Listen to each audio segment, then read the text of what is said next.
de Jesus Cristo. Do mesmo modo que a física, a química, a astronomia, a geologia revelaram as leis do mundo material, ele revela outras leis desconhecidas, as que regem as relações do mundo corpóreo, como o mundo espiritual. Leis que tanto quanto aquelas outras da ciência são leis da natureza.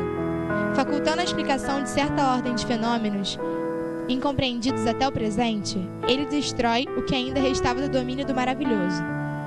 Quem, portanto, se sentisse tentado a lhe explorar em proveito próprio os fenômenos, fazendo-se passar por Messias de Deus, não conseguiria abusar por muito tempo da credulidade alheia e seria logo desmascarado. Aliás, como já se tem dito, tais fenômenos por si sós nada provam. A missão se prova por efeitos morais, o que não é dado a qualquer um produzir. Esse, um dos resultados do desenvolvimento da ciência espírita. Pesquisando a causa de certos fenômenos, de sobre muitos mistérios, levanta ela o véu. Só os que preferem a obscuridade à luz têm interesse em combatê-las. Mas a verdade é como o sol, dissipa os mais densos nevoeiros. O Espiritismo revela outra categoria bem mais perigosa de falsos cristos e de falsos profetas, que se encontram não entre os homens, mas entre os desencarnados. A dos espíritos enganadores, hipócritas, orgulhosos e pseudo-sábios, que passaram da terra para a erraticidade e tomam nomes venerados para, sob a máscara de que se cobrem, facilitarem a aceitação das mais singulares e absurdas ideias. Antes que se conhecessem as relações mediúnicas, eles atuavam de maneira menos ostensiva, pela inspiração, pela mediunidade inconsciente, audiente ou falante. É considerável o número dos que, em diversas épocas, mas, sobretudo, nesses últimos tempos, se hão apresentado como alguns de seus antigos profetas, como Cristo, como Maria, sua mãe e até como Deus. São João adverte contra eles, os homens, dizendo: meus bens amados, não acrediteis em todo espírito, mas experimentai se os espíritos são de Deus, porquanto muitos falsos profetas se têm levantado no mundo. O Espiritismo nos faculta os meios de experimentá-los, apontando os caracteres pelos quais se reconhecem os bons espíritos, caracteres sempre morais, nunca materiais. É a maneira de se distinguirem dos maus ou bons espíritos, que principalmente pode aplicar-se a estas palavras de Jesus. Pelo fruto é o que se reconhece a qualidade da árvore. Uma árvore boa não pode produzir maus frutos, e uma árvore má não os pode produzir bons. Julga-se os espíritos pela qualidade de suas obras, como uma árvore pela qualidade de seus frutos.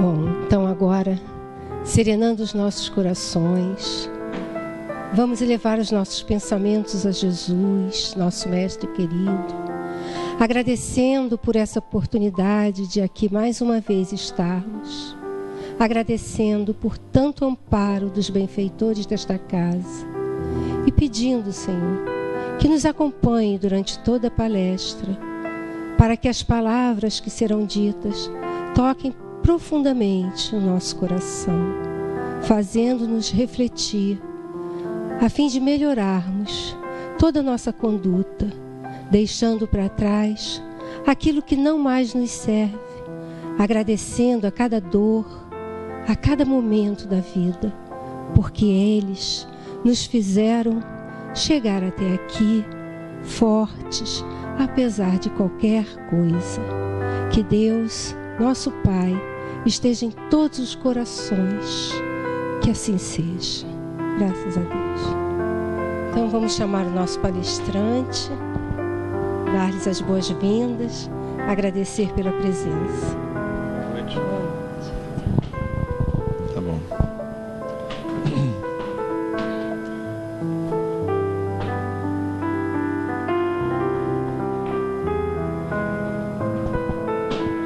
Bem, meus irmãos, muito boa noite.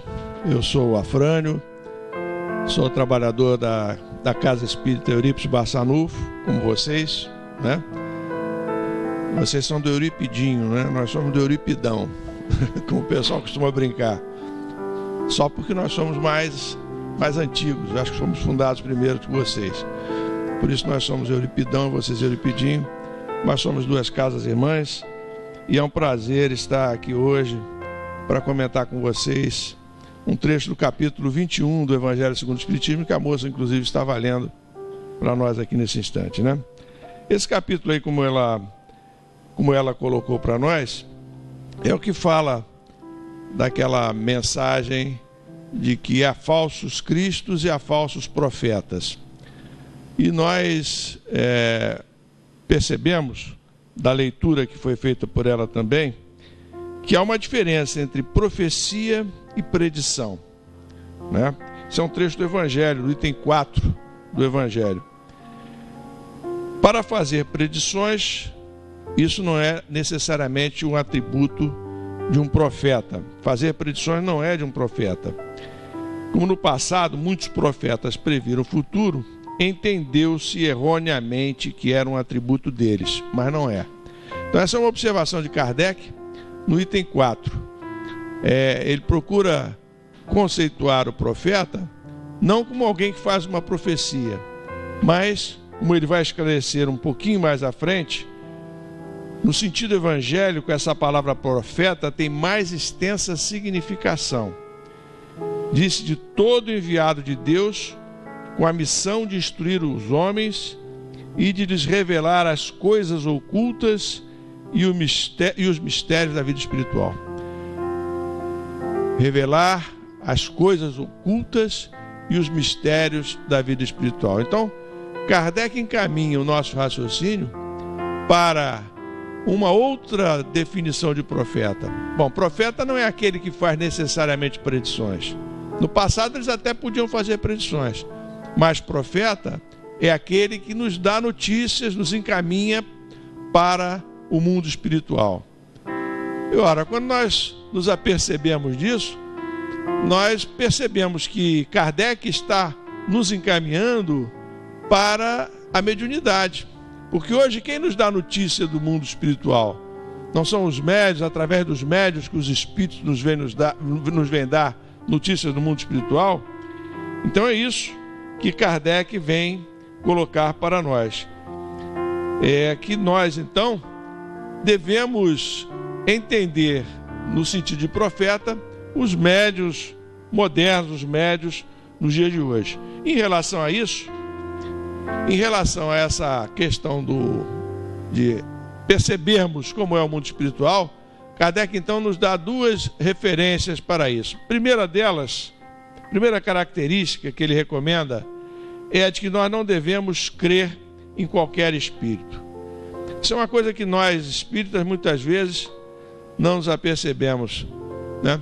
Eu durante algum tempo trabalhei na livraria da nossa casa espírita e eu ficava impressionado quando as pessoas vinham procurar um livro e falavam assim: Afrânio, poxa, podia me indicar um livro? Eu queria presentear um amigo, eu queria fazer uma leitura. E aí eu indicava de repente um livro do Richard Simonetti, do Herculano Pires, um autor encarnado que tem uma linguagem didática, uma linguagem bastante interessante, tem muito conteúdo. E aí a pessoa dizia para mim assim: mas ele está encarnado ou ele é desencarnado? Eu disse: bom, ele está encarnado. Ou então quando escreveu estava encarnado, no caso do Herculano Pires. Ah, então eu quero do espírito, eu quero um livro de espírito. Como se através dos espíritos nós pudéssemos ter somente através dos espíritos notícias do mundo espiritual, ou tivéssemos as notícias verdadeiras do mundo espiritual. Quando nós sabemos que não basta nós desencarnarmos para nós de repente termos vamos dizer assim, o conhecimento global no mundo espiritual. Cada um de nós que desencarna vai desencarnar com as suas qualidades e com os seus defeitos, não é? Então, nós espíritas temos essa noção. E Kardec então chama a atenção aí no Evangelho segundo o Espiritismo, nesse capítulo, que nós não devemos crer em qualquer espírito, porque nem sempre o espírito que está nos dando a informação é um espírito capacitado. Às vezes ele está nos trazendo uma notícia que é uma ideia dele. O mundo espiritual, portanto, ele pode nos reservar esse tipo de surpresa, porque nós temos no mundo espiritual espíritos de todas as envergaduras espirituais. né, de todos os níveis espirituais, das diversas ordens de espíritos, ordens espirituais, como está no livro dos Espíritos, né? Nós temos 3 ordens de espíritos. A primeira delas, que é a dos espíritos puros, a segunda dos espíritos bons e a terceira dos espíritos imperfeitos. No mundo espiritual é a mesma coisa. Não é porque nós desencarnamos que eu, que sou espírito imperfeito, por exemplo, vou me tornar um espírito superior no mundo espiritual. Negativo. Eu vou continuar a minha trajetória, vou continuar progredindo gradativamente. Essa realidade que no mundo espiritual nós temos espíritos de todos os níveis, fica bem clara no livro Libertação, de André Luiz. É um livro que eu aprecio muito. Logo no primeiro capítulo, o ministro Flocos reúne os trabalhadores, aqueles que vão trabalhar numa região, inclusive, de muito sofrimento no mundo espiritual. Dentre esses trabalhadores, o André Luiz, e ele diz assim, ó, primeiro capítulo, logo na página 20, logo no iniciozinho do livro do André Luiz, Libertação. Como acontece aos corpos gigantescos dos cosmos, também nós outros, espiritualmente, caminhamos para o zênite evolutivo. Então, estamos caminhando para a evolução, experimentando as radiações uns dos outros. Nesse processo multiforme de intercâmbio, atração, imantação e repulsão, aperfeiçoam-se mundos e almas na comunidade universal. Dentro de semelhantes realidade, toda a nossa atividade terrestre desdobra num campo de influência que nem mesmo nós, os aprendizes humanos em círculos mais altos, poderíamos por enquanto determinar. Então ele está nos dando notícias de que no mundo espiritual também continuamos em processo evolutivo,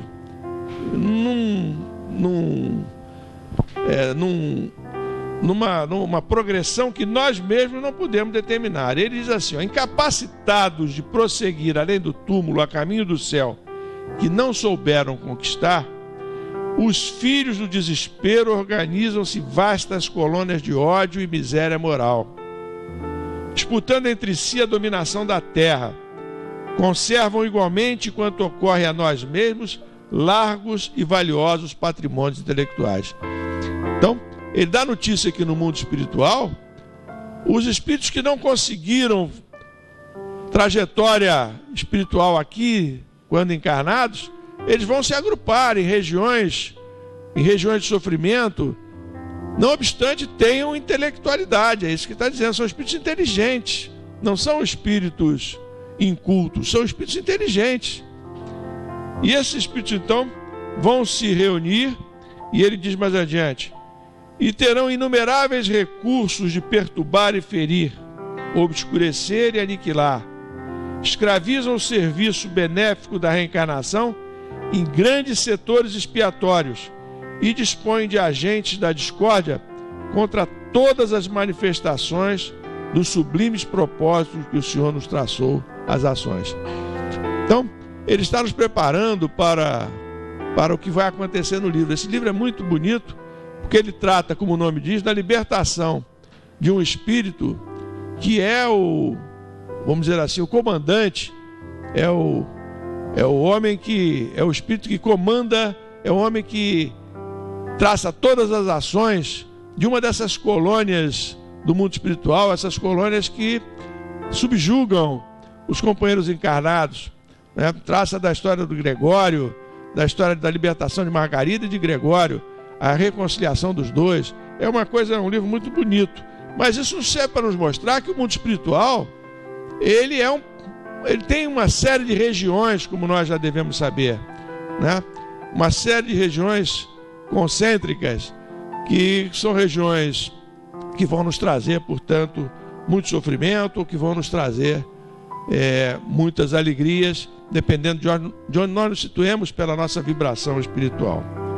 Bem, por esse motivo, então, o Evangelho vai nos dizer que o Espiritismo revela outra categoria bem mais perigosa de falsos cristos e de falsos profetas, que se encontram não entre os homens, mas entre os desencarnados.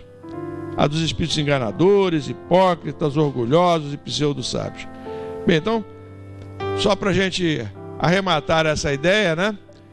Então, o Kardec nos encaminha com essa ideia de profeta. Há muitos falsos profetas, nos mostrando que esses falsos profetas podem ser encontrados, inclusive no mundo espiritual.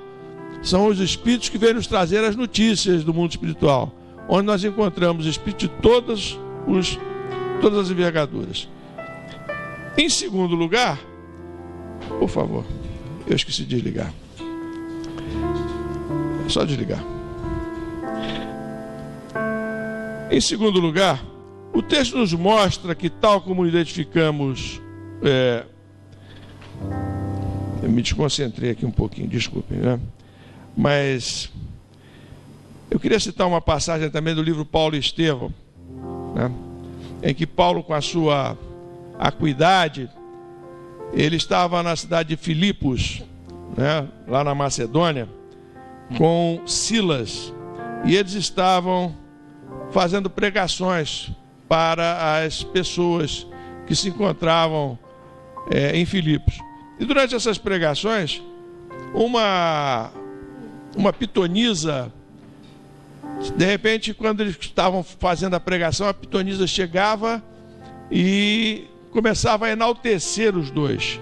Ela dizia assim, ó: recebei os enviados do Deus Altíssimo, eles anunciam a salvação. Isso é uma passagem do livro Paulo e Estevão, está lá na página 409 do livro Paulo e Estevão.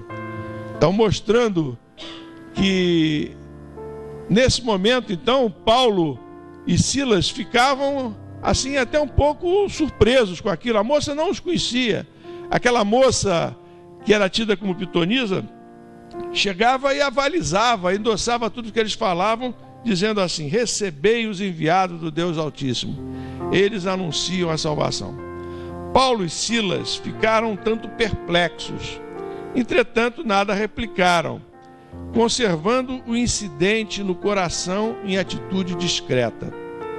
No dia seguinte, porém, repetia-se o fato, e durante uma semana os discípulos do Evangelho ouviram, após as pregações, a entidade que se assenhoreava da jovem, atirando-lhe elogios e títulos pomposos, né? Então eles faziam a palestra em praça pública, e no final da palestra vinha essa pitonisa, e do meio do público que estava assistindo, traçava os maiores elogios para eles. O ex-rabino, Paulo, portanto, no entanto, desde a primeira manifestação, procurara saber quem era aquela mulher anônima, e ficou conhecendo os antecedentes do caso. Estimulados pelo ganho fácil, os patrões haviam instalado um gabinete onde a pitonisa atendia às consultas. Ela, por sua vez, de vítima, ia passando a sócia da empresa. Paulo, que nunca se conformou com a mercancia dos bens celestes, percebeu o mecanismo oculto dos acontecimentos e, senhor de todos os particulares do assunto, esperou que o visitante do invisível novamente aparecesse, né?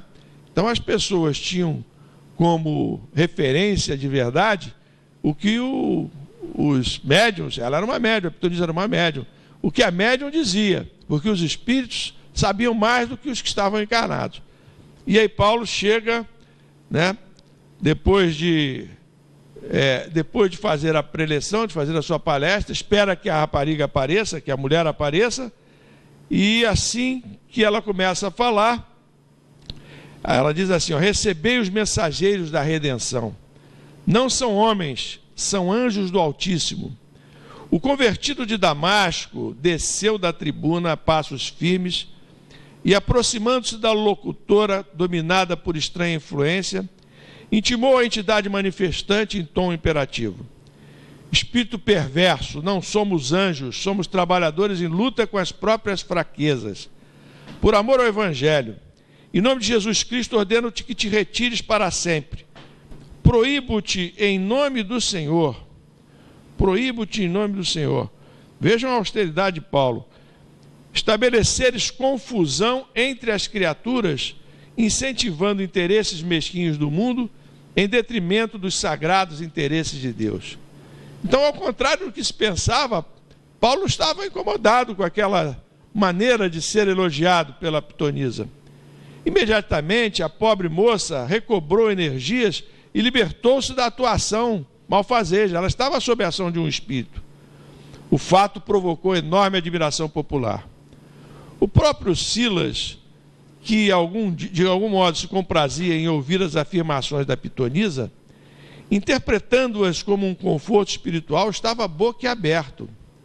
Quando se viram a sós, quis lhe dissesse Paulo os motivos que o levaram a semelhante atitude e perguntou-lhe: acaso não falava ela do nome de Deus?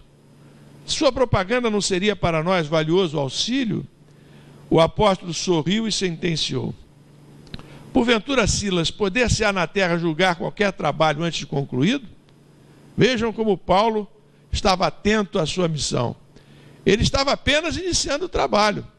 Como a pitonisa poderia dizer que eles eram anjos do Senhor? E ele continua assim, ó: aquele espírito poderia falar de Deus, mas não vinha de Deus.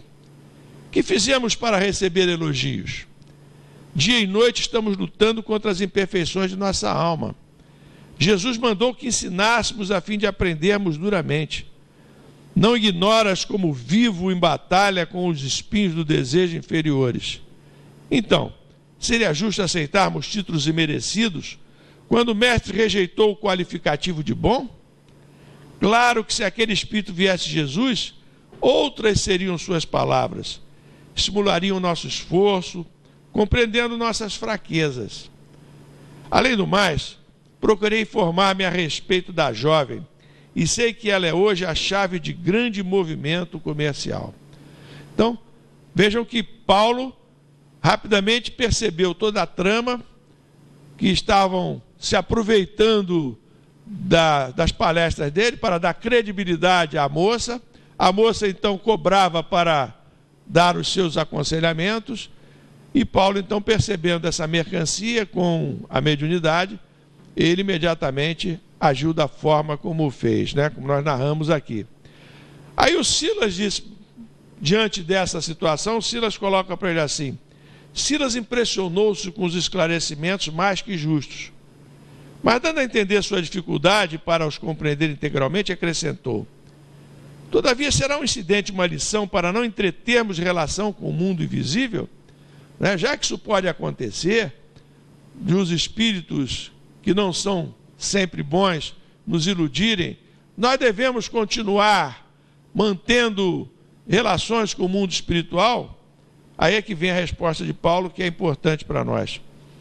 Como pudesse chegar a semelhante conclusão? O cristianismo sem o profetismo seria um corpo sem alma. Essa frase de Paulo ficou célebre. O cristianismo sem o profetismo seria um corpo sem alma. Se fecharmos a porta de comunicação com a esfera do Mestre, como receber seus ensinos? Os sacerdotes são homens, os templos são de pedra. Que seria de nossa tarefa sem as luzes do plano superior? Do solo brota muito alimento, mas apenas para o corpo. Para a nutrição do espírito, é necessário abrir as possibilidades de nossa alma para o alto e contar com o amparo divino. Nesse particular, toda a nossa atividade repousa nas dádivas recebidas. Já pensaste no Cristo sem ressurreição e sem intercâmbio com os discípulos? Ninguém poderá fechar as portas que nos comunicam com o céu. Então, meus irmãos, vejam como Paulo, ele não condena a comunicação mediúnica. Ele não condena a comunicação mediúnica. Ele apenas, naquele momento, ele age contra aquela moça que estava sendo vítima de um espírito, que estava se aproveitando dela e que estava, portanto, proporcionando através dela uma porção de lucros lá para aqueles companheiros que eram mercadores e que se aproveitavam da mediunidade da moça. Mas ele não condena a mediunidade. Até porque nós sabemos que Paulo tem vários episódios mediúnicos na sua vida, né? Desde o momento lá que ele encontra com o Estevão, o momento que ele recebe, ele também recepciona Abigail. Tem vários momentos em que ele é amparado pela espiritualidade de uma forma realmente grandiosa. Então, nós espíritas precisamos perceber isso, que há muitos falsos profetas, há muitos falsos cristos, mas nós precisamos saber separar aqueles que são bons, que realmente nos trazem uma mensagem adequada, daqueles que não são bons, daqueles que querem nos enganar, daqueles que querem nos iludir, daqueles que apenas querem nos subjugar com as suas ideias. Então é isso que nós precisamos compreender. Essa é a lição principal que a gente extrai desse capítulo 21, pelo menos desse início desse capítulo 21. E aí nós vamos para o livro dos médiuns. Como é que nós podemos saber se o espírito é um espírito bom ou se é um espírito embusteiro, se é um espírito bom, se é um espírito imperfeito? Como é que nós podemos saber? Se nós formos ao livro dos médiuns, no capítulo 24 do livro dos médiuns, no item 267, nós vamos ter 26 indícios de bom espírito, 26 características de um bom espírito. Então, nós espíritas só seremos realmente enganados se nós esquecermos as orientações de Kardec. Nós precisamos nos lembrar dessas 26 características, ou pelo menos de algumas delas, mais comuns. Foi o que nós fizemos.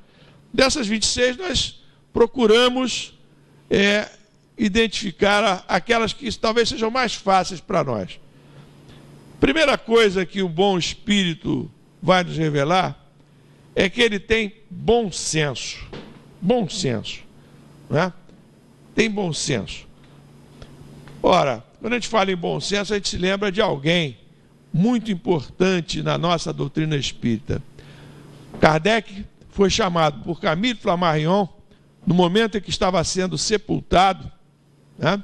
Foi chamado, no discurso de Camille Flammarion, foi chamado de o bom senso encarnado. Por que Kardec era o bom senso encarnado? Por que Kardec tinha bom senso? Se nós examinarmos os textos do Livro dos Espíritos, Livro dos Médiuns, Evangelho, toda a revista espírita, se examinarmos os textos de Kardec, nós vamos ver que eles são extremamente lógicos, são textos extremamente bem escritos, são textos que vão nos convencendo à proporção que nós vamos lendo e vão nos entusiasmando à proporção que nós vamos lendo. Kardec era o bom senso, porque quando ele não tinha certeza de alguma coisa, ele não se metia a gato mestre, como a gente diz nos dias de hoje. Ele fazia realmente observações. Os espíritos estão dizendo isso, a gente ainda não tem certeza, mas o que está sendo dito nesse momento é isso. Se nós pegarmos, por exemplo, o livro A Gênese, lá no capítulo 6 da Gênese, que é a uranografia geral ou astronomia geral, nós vamos ver que esse capítulo, que foi ditado por Galileu Galilei, através do médium Camille Flammarion, outro expoente da doutrina espírita, em alguns momentos Kardec fica reticencioso sobre o texto do Galileu Galilei. Ele transcreve na íntegra o texto, mas algumas ideias que estão ali apresentadas, Kardec se mostra reticencioso. Isso mostra bom senso. Ele podia simplesmente avalizar todo o texto do Galileu Galilei, até pelo nome, Galileu Galilei, né? um célebre astrônomo, né? Ou de Camille Flammarion, que também era um astrônomo, contemporâneo de Kardec, inclusive, mas algumas coisas, ele inclusive dizia, a ciência da época pensa dessa forma, né? Mas isso tudo revela bom senso. Então o espírito mais elevado, o bom espírito, ele tem bom senso. Essa é a primeira característica que nós devemos buscar nessas comunicações. A segunda característica é a linguagem. O bom espírito, ele não tem uma linguagem chula, ele não usa palavras diferentes, né? Ele procura utilizar uma linguagem correta, de acordo com o vernáculo em que ele está escrevendo. Ele está escrevendo em português, ele vai procurar escrever de uma forma correta, usar as palavras certas, as palavras que exprimem aquilo que ele está querendo dizer através do seu texto. Nós encontramos isso também em Kardec, né? Nós podemos ver que os textos de Kardec são textos bem escritos, textos com lógica, com poder de síntese. O bom espírito tem essa característica. A terceira característica é que não basta o bom espírito ele ter essas duas características, bom senso e uma linguagem correta. Ele também precisa dizer e fazer o bem. Ele tem que pregar aquilo que está fazendo, aquilo que está falando, e fazer o que está falando. Como a moça estava dizendo aqui, ao ler o início, ler o texto evangélico, é pela árvore que se conhece os frutos. Ora, se o Espírito é bom, ele vai naturalmente nos proporcionar bons frutos. Se o Espírito não for bom, ele pode posar de bom, mas os frutos que virão dele não serão bons. Isso nós encontramos em todas as camadas sociais. Eu trouxe uma historinha aqui do livro A Vida Escreve, né? Justamente o título é esse, Frutos. Esse livro A Vida Escreve, não sei se vocês o conhecem, mas se não conhecem, vale a pena conhecer. É um livro de Hilário Silva, psicografia do Chico Xavier e de Valdo Vieira. A primeira parte do livro são psicografias feitas pelo Valdo Vieira, a segunda parte pelo Chico Xavier, Francisco Cândido Xavier. Né? Se eu não tivesse dito a vocês quem tinha escrito a primeira ou a segunda parte, lendo o livro a gente não vai saber quem psicografou o quê, porque o Espírito é o mesmo, e os dois médiuns conseguem traduzir o pensamento do Espírito. É um clássico do Espiritismo, e esse livro deve ser conhecido de vocês, porque a história de Eurípides está aqui, é a última história do livro, né? Vocês devem conhecer a história de Eurípides, quando ele começa a ver Jesus, e de repente ele volta. Conhece a história? Devem conhecer. Não conhecem, não? No final a gente lê, então, se sobrar tempo. Tá? Então, olha aqui, frutos, né? É da primeira parte, psicografia do Valdo, né? Diz assim, ó: reconheço no Evangelho o livro da salvação, mas decididamente não concordo. Não concordo em que os espíritas se afirmem cristãos. Era um negociante do Recife, muito ligado às tarefas da evangelização, dirigindo-se a Djalma de Faria, então benemérito lidador da doutrina espírita na capital pernambucana. Imagine só, e apontando para um homem sob pesado fardo na rua, aquele é o Secundino, que esteve na cadeia por mais de 8 anos, beberrão contumaz, assassinou um companheiro de quarto que lhe negara alguns vinténs, e por causa dele morreu a esposa e um filhinho da vítima em triste miséria. Isso aconteceu aqui mesmo, perto de nós. Então, o sujeito estava narrando lá a história do Secundino, que tinha cometido um deslize na vida, tinha matado uma pessoa, e a morte dessa pessoa fez com que a família dele toda viesse também a falecer. Entretanto, hoje diz que é espírita, lê comentários do Novo Testamento, fala sobre Jesus. Não é o caso do demônio que depois de velho se fez ermitão? Pergunta lá o Secundino. Farias, porém, objetou muito afável: meu caro, veja lá o que diz. Não será esse um caso para louvar? Pois se vemos um delinquente regenerado, um homem problema tornar-se útil, você é leal servidor do Evangelho. Vamos lá. E Jesus? O mestre foi remédio dos enfermos, o equilíbrio dos loucos, a visão aos cegos, o movimento dos paralíticos. O papel da religião não será ajudar, restaurar, reviver? Surpreendendo-se desarmado de argumentação mais sólida, o comerciante acrescentou: para mim nada disso vale. Só a palavra do Evangelho é verdadeira. Quero a letra da lei. E você tem aí o testamento do Cristo? Indagou Farias com humildade. Como não? Gritou o opositor enervado. Estuda o Evangelho de ponta a ponta. E sacou do bolso o pequenino exemplar. Então abra o livro, pediu Djalma. É impossível que não tenhamos resposta justa. O lojista descerrou as páginas com segurança e surgiram aos olhos de ambos as palavras do Cristo no versículo 33 do capítulo 12 de Mateus. Pelos frutos se conhece a árvore. O sujeito tinha cometido um deslize, mas tinha se regenerado. E hoje ele estava frutificando. Então é isso. Não adianta a pessoa dizer que faz o bem. Ela tem que dizer e realmente fazer, né? Isso é característica do bom espírito. Ainda que esse espírito possa ter, em algum momento da sua trajetória, delinquido. Se não fosse assim, todos nós estaríamos condenados. Porque todos nós, em algum momento da nossa trajetória espiritual, nós cometemos erros, infringimos a lei de Deus. Ou infringimos em encarnações passadas e algumas vezes até mesmo nessa encarnação. Pequenos delitos que muitas vezes a nossa consciência adormecida não registra, mas que com o passar do tempo, com o nosso amadurecimento, nós vamos registrar, né?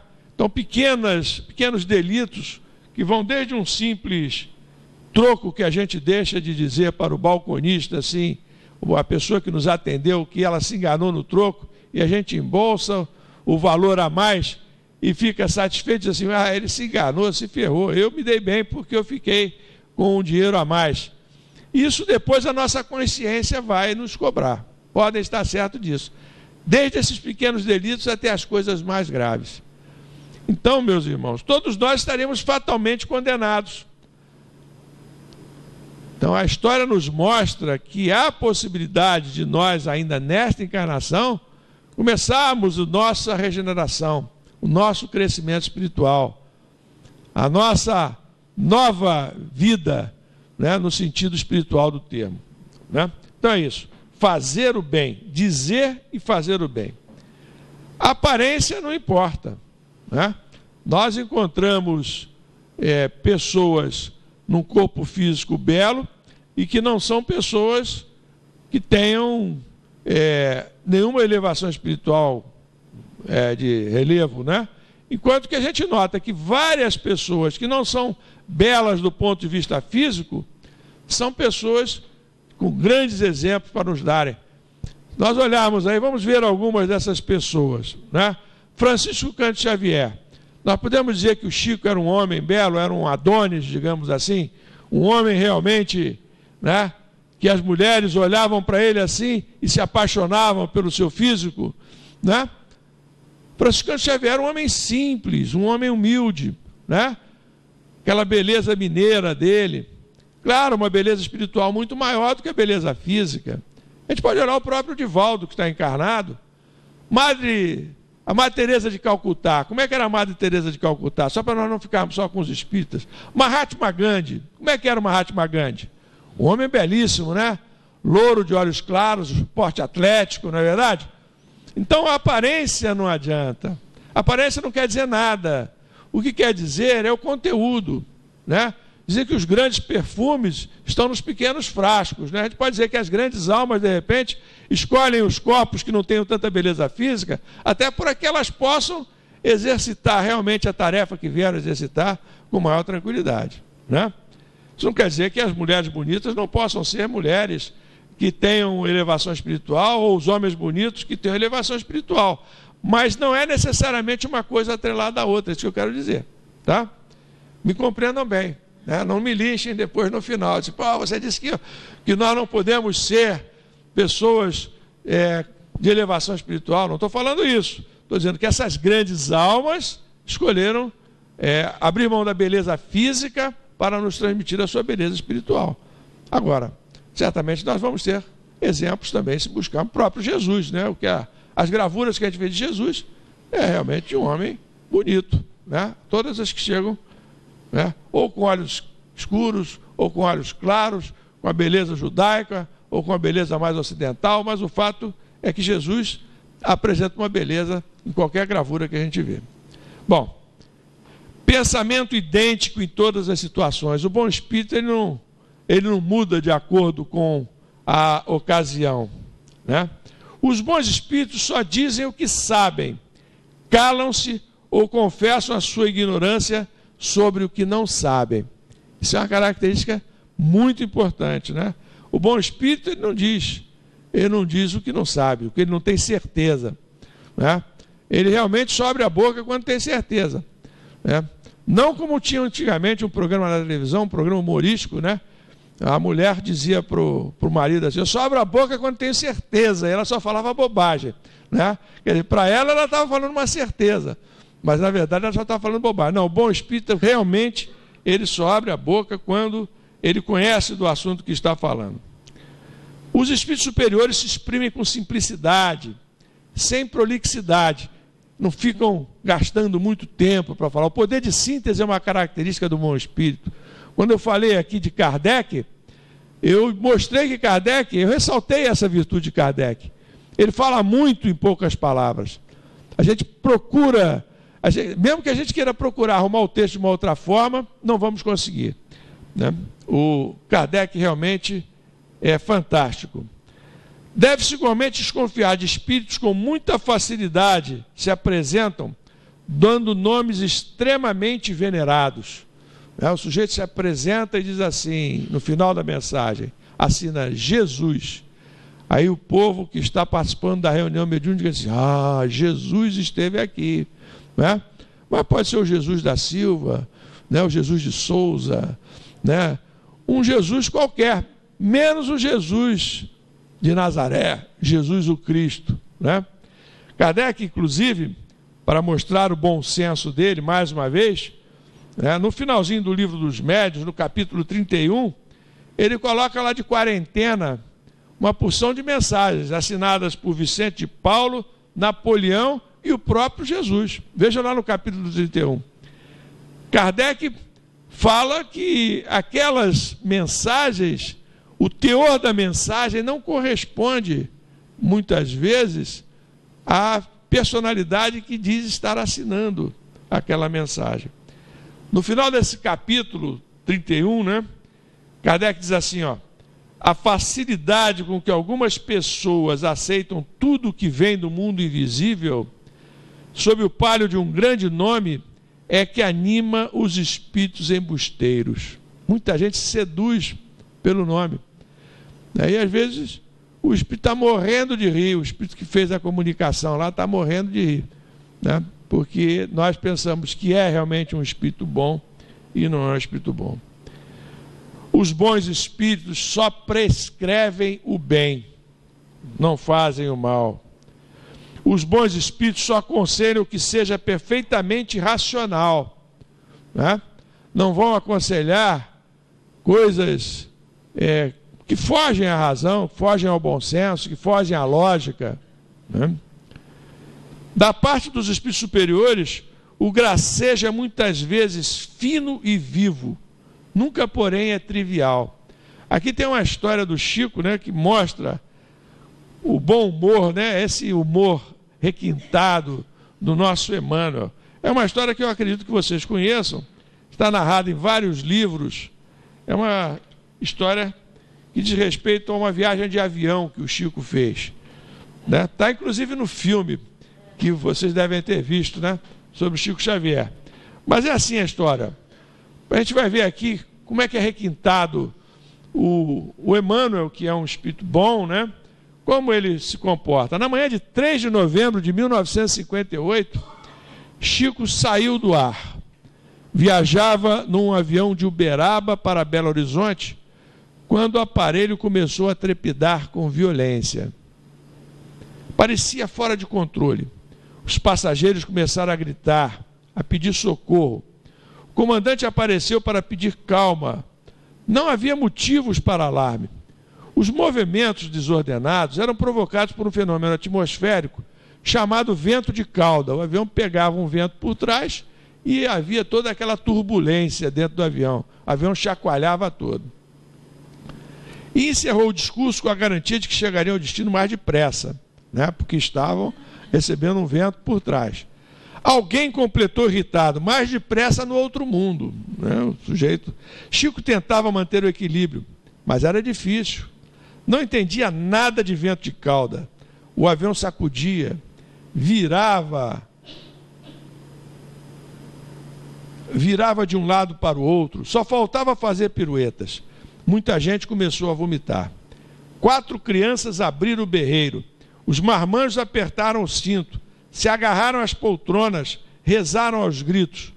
O protegido de Emmanuel se uniu ao coro. Valei-me, meu Deus! Socorro, misericórdia, socorro, pelo amor de Deus, tem de piedade de nós. Imaginem o Chico falando isso no meio do avião, ele identificado, né? Tem de piedade de nós.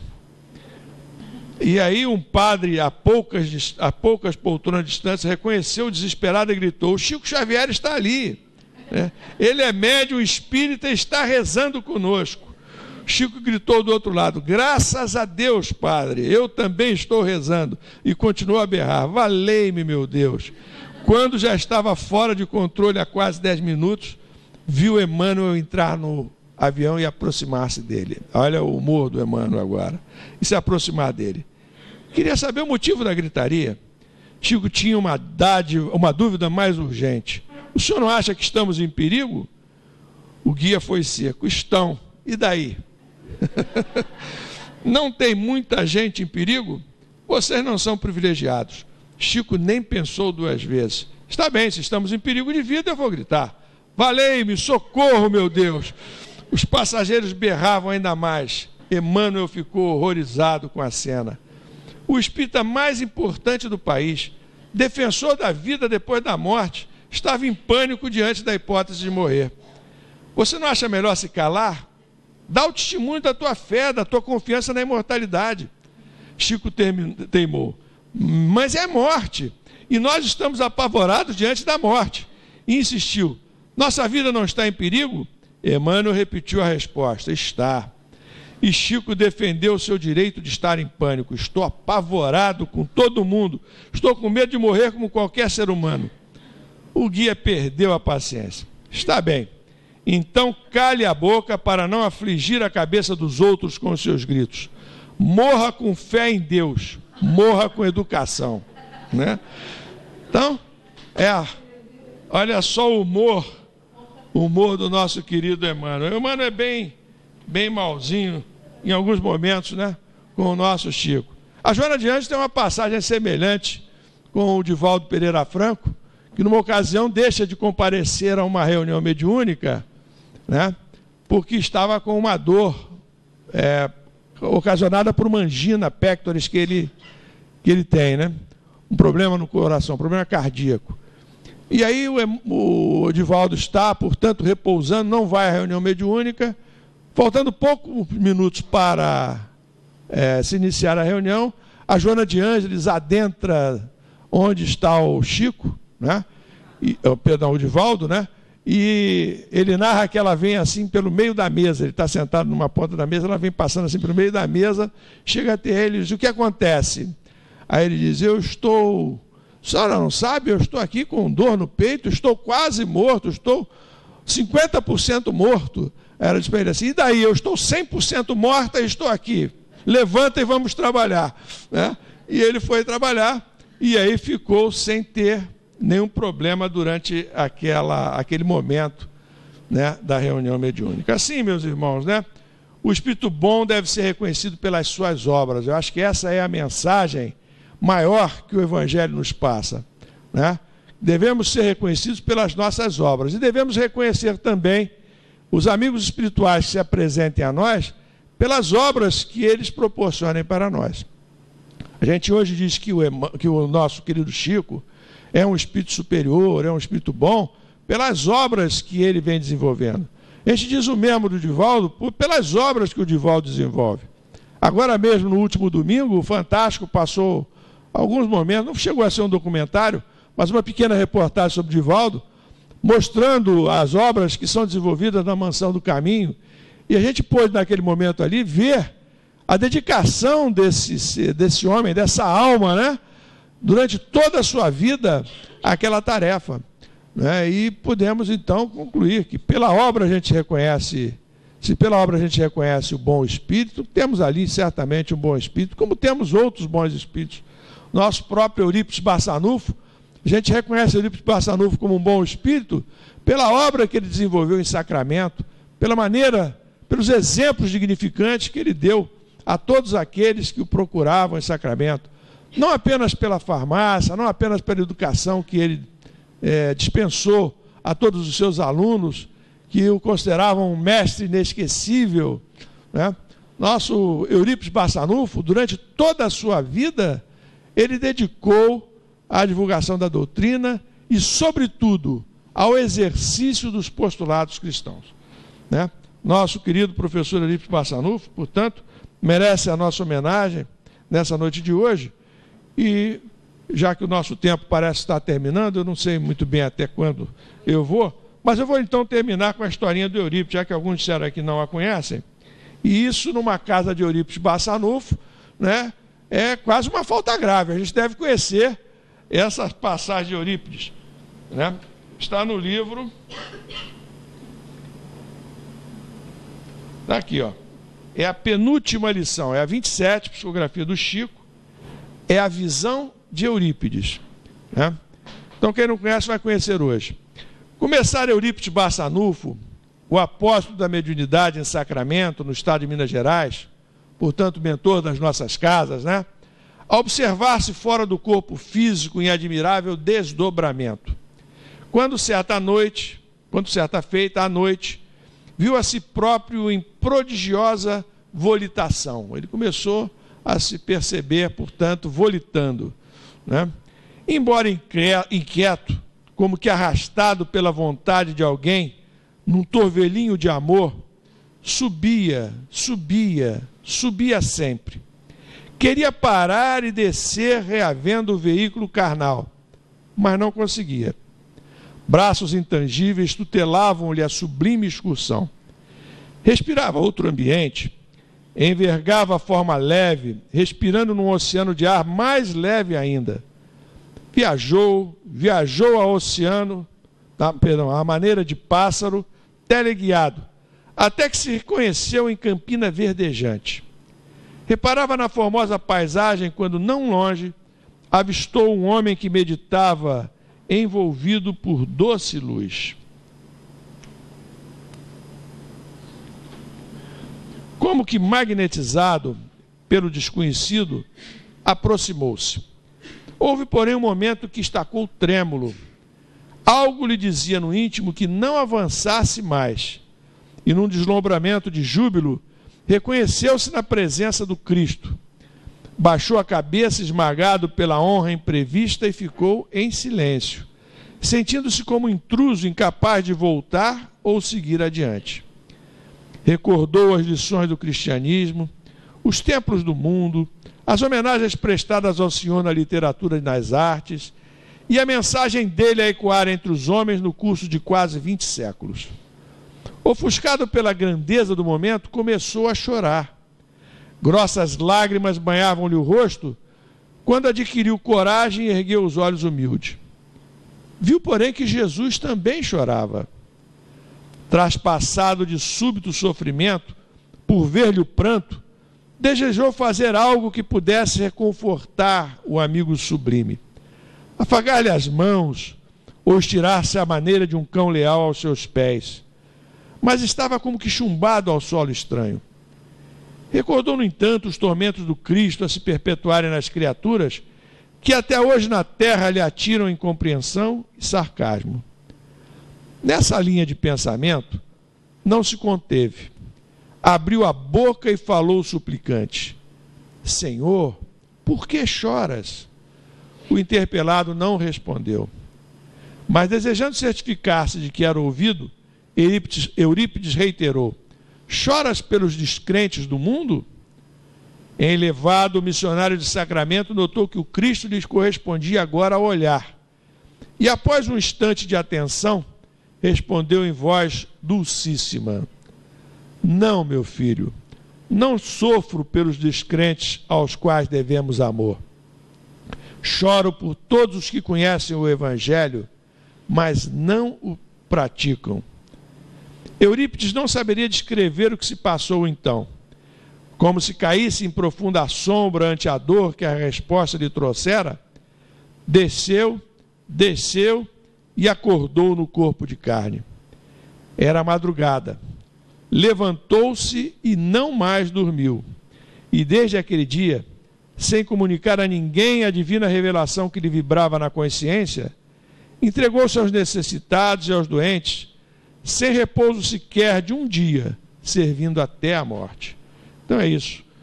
A partir do momento que Eurípides recebe essa resposta de Jesus, que chorava por aqueles que conheciam o Evangelho e não o praticavam, a partir daí ele realmente se dedicou ainda mais à divulgação do Evangelho e à prática dos ensinamentos evangélicos.